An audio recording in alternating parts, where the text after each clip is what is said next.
সকলকে স্বাগতম জানাই আমার ইউটিউব চ্যানেল এবং ফেসবুক পেজ এডুকেশন হাব বিডিতে। দীর্ঘ 11 বছরের সেই দুঃখ দুর্দশা কান্না সকল কষ্টের অবসান ঘটতে চলেছে আজকে 1 জুলাই নবম পে স্কেল কার্যকরের প্রথম দিন। আশা করি সরকারি চাকরিজীবীরা যারা এই নবম পে স্কেলের জন্য নিরলসভাবে পরিশ্রম করে গিয়েছেন, বারবার জানিয়ে গিয়েছেন সরকারের কাছে আপনাদের যৌক্তিক দাবি, তাদের আজকের এই দিনটি সব থেকে বড় বিজয়ের দিন। আপনারা যারা পে স্কেলের দাবিতে কথা বলেছেন তাদের সকলকে ধন্যবাদ, কিন্তু সব থেকে বড় ধন্যবাদ পাওয়ার প্রাপ্য হলেন মহান সৃষ্টিকর্তা। মহান আল্লাহ না চাইলে নবম পে স্কেলটি কোনোভাবে সরকারি চাকরিজীবীদের কাছে আসতে পারতো না। এজন্য কমেন্ট বক্সে একযোগে সবাই আলহামদুলিল্লাহ লিখবো। অন্য ধর্মাবলম্বীরা যারা রয়েছেন তারা সৃষ্টিকর্তাকে ধন্যবাদ দিয়ে ভিডিওটি শুরু করতে চাই। আজকে এই ভিডিওটিতে 4টি গুরুত্বপূর্ণ কোশ্চেন রয়েছে। আপনাদের মনে অনেক কোশ্চেন ঘুরপাক খাচ্ছে, পে স্কেল বাস্তবায়ন হয়ে গিয়েছে, কিন্তু গ্যাজেট কবে প্রকাশ পাবে, আসলে আমরা বেতন কাঠামো কেমন হবে সেটা কখন জানতে পারবো, সেই গুরুত্বপূর্ণ 4টি কোশ্চেন থাকছে এই ভিডিওটিতে। এই 4টি কোশ্চেন কি কি সেটি থাকছে আপনার মোবাইল বা কম্পিউটার স্ক্রিনে। প্রথমে আপনি জানবেন সচিব কমিটির সর্বশেষ বৈঠক ও সে বৈঠকে আলোচনায় যেসব বিষয় থাকবে এবং চূড়ান্ত হবে। 2 নম্বরে থাকবে নবম পে স্কেলের গ্যাজেট প্রকাশের সম্ভাব্য রোডম্যাপ, অর্থাৎ নবম পে স্কেল কিভাবে কোন কোন তারিখে কিভাবে বাস্তবায়ন হবে। তৃতীয়তে থাকবে 11 থেকে 20তম গ্রেডভুক্ত সরকারি চাকরিজীবীদের জন্য যে বড় সুখবর থাকছে, কি থাকছে সেটি জানবো আমরা তৃতীয় অংশে। এবং সর্বশেষ অংশে জানবো সব থেকে অবহেলিত 2টি শাখা, সেটি হলো পেনশনভোগী এবং এমপিওভুক্ত শিক্ষক কর্মচারী, তারা পে স্কেলের জন্য কি কি সুযোগ সুবিধা পেতে চলেছেন সেটি থাকবে ভিডিও 4th অংশে। এই 4টা গুরুত্বপূর্ণ কোশ্চেনের অ্যান্সার পেয়ে যাবেন এই ভিডিওটি দেখলে। বলবো ভিডিওটি না টেনে একদম শেষ পর্যন্ত দেখবেন। আজকে এই খুশির দিনে আমরা সর্বশেষ পে স্কেল নিয়ে কি কি আপডেট রয়েছে আমাদের কাছে সেটি জানিয়ে দিব আপনাদেরকে। তাহলে চলুন আমরা সময় নষ্ট না করি ভিডিওর মেন অংশে চলে যাই। আমরা ভিডিওর প্রথম অংশে চলে এসেছি। প্রথমে আমরা জেনে নিব সচিব কমিটির সর্বশেষ বৈঠক কবে বসতে পারে এবং সেই বৈঠকে কি কি বিষয় আলোচনায় থাকবে। সচিব কমিটির 3 কমিশনের সুপারিশ চূড়ান্ত পর্যালোচনা হবে সচিব কমিটির শেষ সভায়। বলা হয়েছে ইতিমধ্যে 3টি পৃথক পে কমিশনের সুপারিশ পর্যালোচনা করে একটি খসড়া নীতিগতভাবে প্রস্তুত করা হয়েছে। আগামী সপ্তাহের বৈঠকে সেই খসড়া চূড়ান্ত করা হবে, অর্থাৎ সামনের সপ্তাহ যে বৈঠক হবে, অর্থাৎ জুলাই মাসের আর 2 দিন পরে যে বৈঠকটি অনুষ্ঠিত হবে রবিবার থেকে, রবিবারের পর যে কোনো একদিন সচিব কমিটির সর্বশেষ বৈঠকটি অনুষ্ঠিত হবে। সেখানে কিন্তু 3টি পে কমিশনের যে 3টি সুপারিশ রয়েছে সেখান থেকে একটি সুপারিশ চূড়ান্তভাবে সচিব কমিটি দাখিল করবে। তাহলে আপনি বলতে পারেন যে 3টি সুপারিশ কি, তাহলে আমাদেরকে একটু জানাই দিই 3টে সুপারিশ কি কি। এই দেখেন, এখানে বলা হয়েছে যে সচিব কমিটি মূলত 3টি বিষয়ে আলাদা সিদ্ধান্ত নেবে। প্রথমটা হলো বেসামরিক প্রশাসনের বেতন কাঠামো, যারা সাধারণ সরকারি কর্মকর্তা কর্মচারী রয়েছেন তারা এই বেসামরিকের প্রশাসনের আন্ডারে থাকবেন। তারপর বিচার বিভাগের জন্য বেতন কাঠামো এবং সর্বশেষে সশস্ত্র বাহিনীর জন্য বেতন কাঠামো। এই 3টা কমিশন পৃথকভাবে যে রিপোর্টটি জমা দিয়েছে এবং সচিব কমিটি 3টা কাটছাঁটের পরে যে চূড়ান্তগতভাবে নীতিগতভাবে যে সিদ্ধান্ত নিয়েছে সেটি এক জায়গায় নিয়ে একটি চূড়ান্ত রিপোর্ট এবং রোডম্যাপ তারা অর্থ মন্ত্রণালয়ে দিয়ে দেবে। এটার জন্য কিন্তু সর্বশেষ বৈঠক হতে চলেছে পরবর্তী সপ্তাহে। বলা হয়েছে যে 2 ধাপে পে স্কেল বাস্তবায়নের চূড়ান্ত সিদ্ধান্ত। আগের 3 ধাপের পরিকল্পনা থেকে সরে এসে 2 ধাপে বাস্তবায়নের বিষয়টি চূড়ান্ত আলোচনা করা হবে পরবর্তী সচিব কমিটির বৈঠকে। আপনারা সকলে জেনে থাকবেন যে 3 ধাপে 50-50 এবং ভাতা, এই 3 অর্থ বছরের পে স্কেল বাস্তবায়নের একটি রোডম্যাপ কিন্তু সরকারের হাতে ছিল, কিন্তু সরকার সরকারি চাকরিজীবীদের বৈষম্য কমাতে এবং আইবাস প্লাস প্লাসে যে জটিলতা হতে পারে সে সকল বিষয় মাথায় রেখে কিন্তু বেসিকটুকু, অর্থাৎ শতভাগ বেসিক, বর্ধিত বেসিক একবারে বাস্তবায়নের পরিকল্পনা নিয়েছে এবং সচিব কমিটির সর্বশেষ বৈঠকে এটি কিন্তু চূড়ান্ত হতে চলেছে। তারপরে বলা হয়েছে প্রথম ধাপে 100% মূল বেতন বৃদ্ধি, যেটা আপনাদেরকে জানিয়েছি চলতি অর্থ বছর অর্থাৎ 2026 সালের জুলাই থেকে 100% মূল বেতন কার্যকর করার প্রস্তাব নিয়ে আলোচনা হবে এবং আইবাস প্লাস প্লাসে জটিলতা এড়াতে একবারেই মূল বেতন কার্যকর করার বিষয়টি গুরুত্ব পাচ্ছে। আপনি বলতে পারেন যে সকলে তো 100% পে স্কেল বাস্তবায়নের কথা বলছে, তাহলে এই কথাটি কোথা থেকে শোনা গিয়েছে? আপনারা জানেন যে বিভিন্ন আমাদের যে সামাজিক যোগাযোগ মাধ্যম সহ আমাদের মেইন স্ট্রিম মিডিয়া যারা রয়েছেন তারা কিন্তু অর্থ মন্ত্রণালয়ের উচ্চপদস্থ কর্মকর্তার কাছ থেকে এটি শুনতে পেরেছেন যে সচিব কমিটি 50% থেকে সরে এসে 100% বাস্তবায়নের দিকে যাচ্ছে। বলা হয়েছে দ্বিতীয় ধাপে ভাতা ও অন্যান্য সুযোগ সুবিধা, অর্থাৎ প্রথম ধাপে অর্থাৎ 2026 সালের জুলাই থেকে তো আপনার বেসিক বৃদ্ধি পেল, 2027 সালের জুলাই থেকে আপনি বাদ বাকি ভাতাগুলো পাবেন। এটাই বলা হয়েছে যে 2 ধাপে পে স্কেল বাস্তবায়নের জন্য যে রুটম্যাপ রয়েছে সেটি। এবার আমরা চলে আসব যে সর্বশেষ খুবই গুরুত্বপূর্ণ একটি বিষয়, সেটি হলো নবম পে স্কেল গ্যাজেটের সম্ভাব্য রোডম্যাপ, অর্থাৎ নবম পে স্কেল আজকে তো 1 তারিখ, তাহলে আমরা যতটুকু জানতে পেরেছি জুলাইয়ের মাঝ বরাবর বা জুলাই 25 তারিখের ভিতরে গ্যাজেটটি প্রকাশ পাবে। তাহলে তার আগে আর কি কি কাজ রয়েছে এবং সেই কাজগুলো কিভাবে হবে সেটি আপনাদেরকে জানিয়ে দিই। ভিডিওর এই অংশে আসে আপনি এখানে একটি ছবি দেখতে পাচ্ছেন, যেখানে বলা হয়েছে আমার ইউটিউব চ্যানেল থেকে যারা ভিডিও দেখে থাকেন তারপরে 80% মানুষ আমার ইউটিউব চ্যানেলটিকে সাবস্ক্রাইব করেন না। আপনাদের কাছে অনুরোধ থাকবে আপনাদের নিজেদের সহযোদ্ধা, আপনাদের একসাথে হাত রেখে চলা আমাদের এই পে স্কেলের জন্য আন্দোলন এবং সকল কষ্ট দুঃখ করা, এজন্য আমার বলবো যে আমার ইউটিউব চ্যানেলটি অবশ্যই সাবস্ক্রাইব করে দিবেন, তাহলে আমি উপকৃত হই এবং আমার এই পে স্কেলের ভিডিও বানানোর অনুপ্রেরণা বহুগুণে বেড়ে যায়। অন্যদিকে আরেকটি ছবি দেখতে পাচ্ছেন যেখানে আমার ফেসবুক পেজের ছবি দেওয়া হয়েছে। ফেসবুক পেজ বা গ্রুপ বা রিলস থেকে যারা ভিডিও দেখে থাকেন তারপরে 95% মানুষ আমার ফেসবুক পেজটিকে ফলো করেন না। আপনাদের কাছে আবার অনুরোধ করবো, ফেসবুক পেজ থেকে বা ফেসবুক গ্রুপ থেকে আপনি দেখে থাকলে আমার এই পেজটিকে ফলো করে দিতে ভুলবেন না। বলা হয় যে প্রথম যেটি ধাপ যেটা আমি আলোচনা করলাম, জুলাইয়ের প্রথম সপ্তাহে সচিব কমিটির চূড়ান্ত সুপারিশ অর্থ মন্ত্রণালয়ে জমা দেওয়ার সম্ভাবনা রয়েছে। অর্থাৎ এই সপ্তাহে পরের সপ্তাহ যখনই চালু হবে এবং সেখানে যখনই সচিব কমিটির মিটিংটি শেষ হবে, সেই মিটিং থেকে চূড়ান্তকৃত যে সুপারিশটি রয়েছে সেটি কিন্তু অর্থ মন্ত্রণালয়ে প্রেরণ করা হবে। দ্বিতীয় ধাপ, অর্থ মন্ত্রণালয়ের অনুমোদন প্রক্রিয়া। অর্থ মন্ত্রণালয়ের সুপারিশ পর্যালোচনা করে জুলাইয়ের দ্বিতীয় সপ্তাহে ফাইলটি চূড়ান্ত অনুমোদনের জন্য মাননীয় প্রধানমন্ত্রীর কার্যালয়ে পাঠাতে পারে।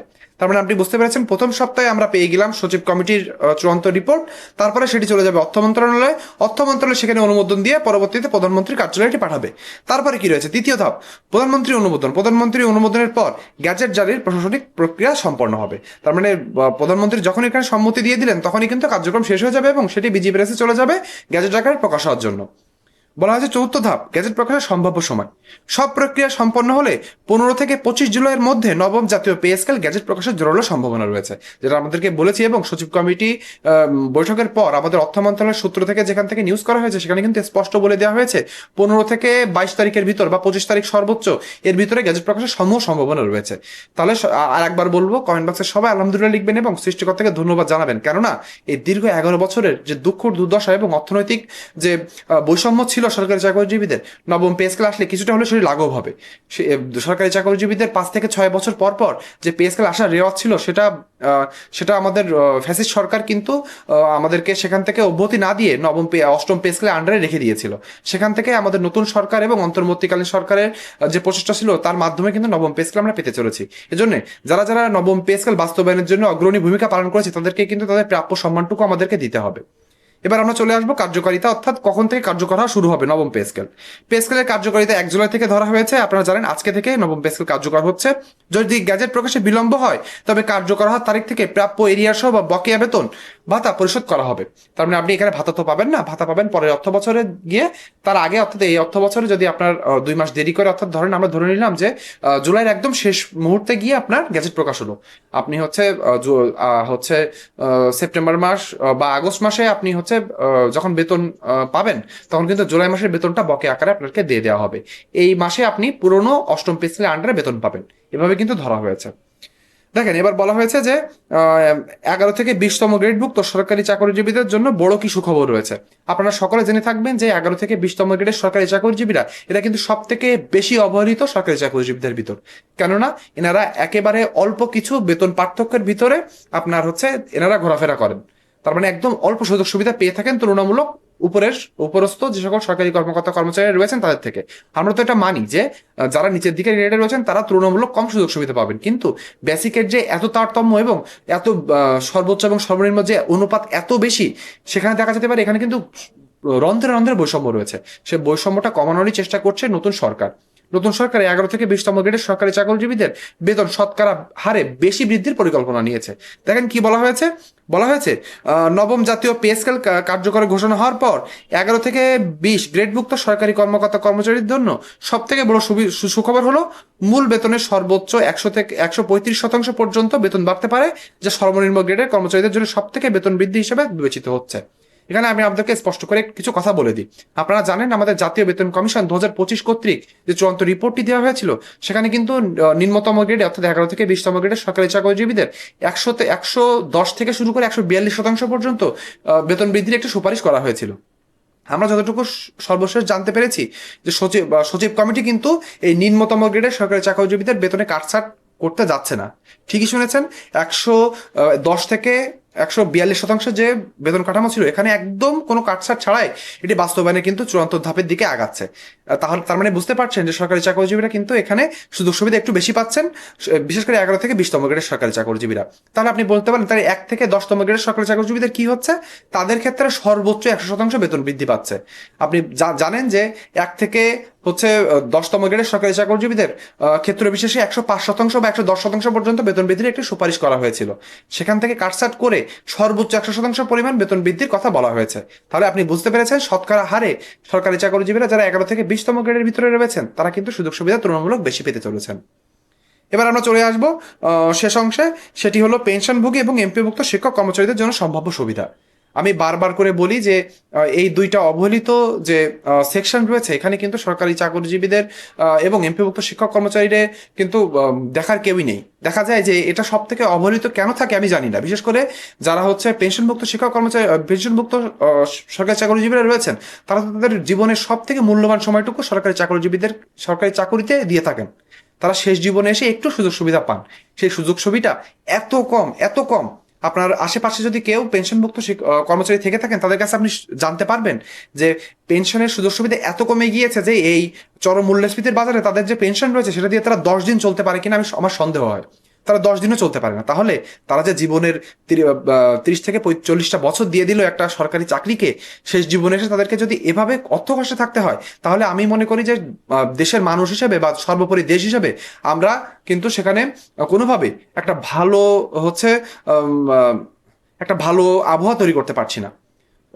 সরকারি চাকরি তারা করে থাকেন এবং শেষ জীবনে তাদেরকে অর্থনৈতিক যে আমাদের সাপোর্টটি দেওয়া উচিত সেটি কিন্তু ভালোভাবে দেওয়া উচিত। এজন্য যেটা আমরা শুনেছিলাম যে নিম্নতম যারা পেনশনের হার যাদের রয়েছেন তাদের 100% পরিমাণ, তার উপরে যারা রয়েছেন তাদের 75% পরিমাণ এবং 40,000-এর উপরে যারা রয়েছেন তাদের 55% পরিমাণ পেনশনের হার নির্ধারণের একটি পরিকল্পনা রয়েছে। আমরা আশা করি সরকার এখানে কোনোভাবে কোনো কাটছাট না করে পেনশনভুক্তদের যৌক্তিক পর্যায়ে পেনশনের হার বাড়াবেন। দেখেন, আমি সর্বশেষ কি নিউজ রয়েছে আমাদের কাছে একভাবে একটু জানিয়ে দিই। বলা হয়েছে নবম পে স্কেল বাস্তবায়ন হলে পেনশনের হার বৃদ্ধি অবশ্যই হবে, অর্থাৎ পেনশন বৃদ্ধি পাবেই, এটা নিয়ে কোনো দ্বিধাদ্বন্দ্ব নেই। একই সঙ্গে আনুতোষিক বা গ্র্যাচুইটি ও পেনশন সংশ্লিষ্ট অন্যান্য আর্থিক সুবিধা বৃদ্ধি পাবে, যা নতুন বেতন কাঠামোর ভিত্তিতে নির্ধারণ করা হবে। আপনারা জানেন যে নতুন পে স্কেলে পেনশনভুক্ত সরকারি কর্মকর্তা কর্মচারীদের জন্য চিকিৎসা ভাতায় যৌক্তিক পর্যায়ে বৃদ্ধির একটি পরিকল্পনা রয়েছে। সেটি যদি 8 থেকে 10,000 টাকা করা যায়, আমি মনে করি সব থেকে ভালো হবে। গ্র্যাচুইটির হার, তাছাড়া যে সকল সুযোগ সুবিধা রয়েছে পেনশনাররা পেয়ে থাকেন, সেগুলো যৌক্তিক হারে না বাড়ালে পেনশনভুক্ত সরকারি চাকরিজীবীদের কিন্তু সুযোগ সুবিধা ভালোভাবে আসবে না। এজন্য সরকারের কাছে অনুরোধ থাকবে অবশ্যই তাদের দিকে যেন নজর দেওয়া হয়। এবার আমরা চলে আসবো এমপিভুক্ত শিক্ষক কর্মচারীদের জন্য। একদম দুই কথায় আপনাদেরকে জানিয়ে দিব এমপিভুক্ত শিক্ষক কর্মচারীদের জন্য কি রয়েছে। বলা হয়েছে এমপিভুক্ত শিক্ষক কর্মচারীরা যেহেতু অষ্টম পে স্কেলের, জাতীয় পে স্কেলের সুবিধা বর্তমানে পাচ্ছেন, তাই নবম পে স্কেল বাস্তবায়ন হলে তারা নবম পে স্কেলের সুবিধা পাবেন। এখনো অনেক পেনশনভুক্ত শিক্ষক কর্মচারীরা রয়েছেন যাদের মনে এখনো কনফিউশন রয়েছে যে তারা সুযোগ সুবিধা পাবেও কি পাবেন, আদেও কি তারা পাবে। তাদেরকে আমি বলে দিতে চাই অবশ্যই পেনশনভুক্ত শিক্ষক কর্মচারীরা নবম পে স্কেলের আন্ডারে আসতে চলেছেন। কিন্তু একটা বিষয় রয়েছে, সেখানে আমাদের যে শিক্ষামন্ত্রী রয়েছেন তিনি কিন্তু বলেছিলেন যে এমপিভুক্ত শিক্ষক কর্মচারীদের ক্ষেত্রে নবম পে স্কেলের সুবিধা বাস্তবায়নে কিছুটা সময় লাগতে পারে। কিছুটা সময় তো লাগতে পারে বুঝলাম, কিন্তু সময় লাগার পরে আমরা কি বকেয়া আকারে পাবো? অর্থাৎ আমাদের কি 1 জুলাই থেকে পে স্কেল কার্যকর হচ্ছে? হ্যাঁ, আপনাদের 1 জুলাই থেকে পে স্কেল কার্যকর হচ্ছে বলা হয়েছে, কিন্তু যখন নবম পে স্কেলের আওতায় তারা অন্তর্ভুক্ত হবেন তখন 1 জুলাই থেকেই কার্যকর হওয়ার তারিখ অনুযায়ী বকেয়া সহ এরিয়ার সুবিধা পাবেন। অর্থাৎ বাস্তবায়ন কিছুটা বিলম্ব হলেও নবম পে স্কেলের কার্যকারিতা তাদের ক্ষেত্রে 1 জুলাই থেকে গণ্য করা হবে, ফলে তারা তাদের প্রাপ্য সকল আর্থিক সুবিধা ও বকেয়া একসঙ্গে পাবেন। তার মানে আপনি বুঝতে পেরেছেন অষ্টম পে স্কেলও কিন্তু এমন হয়েছিল, সরকারি চাকরিজীবীদের যখন পে স্কেলে অন্তর্ভুক্ত করা হয়েছিল তার কিছু মাস পরে গিয়ে আমরা এমপিভুক্ত শিক্ষক কর্মচারীরা সেখানে অ্যাড হয়েছিলেন এবং তারা কিন্তু জুলাই থেকেই সুযোগ সুবিধা পেয়েছিলেন। আশা করি পে স্কেল সংক্রান্ত সকল সত্য এবং অথেন্টিক নিউজ আপনারা পেয়ে গিয়েছেন এই ভিডিওটিতে। আপনাদেরকে বলবো যে পে স্কেল 100% বাস্তবায়ন চাই, এখান থেকে সরে আসবেন না কেউ। পে স্কেল 100% বাস্তবায়ন চাই, এটা আমাদের এক দফা এক দাবি এবং এটি গ্যাজেট প্রকাশের আগ পর্যন্ত আমাদেরকে বলে যেতে হবে। পে স্কেল সংক্রান্ত সত্য এবং অথেন্টিক নিউজ সবার আগে জানতে চাইলে আমার ইউটিউব চ্যানেলটি সাবস্ক্রাইব এবং আমার ফেসবুক পেজটি ফলো করতে ভুলবেন না। আজকে ভিডিওটি এ পর্যন্তই, সকলে ভালো থাকবেন, ধন্যবাদ।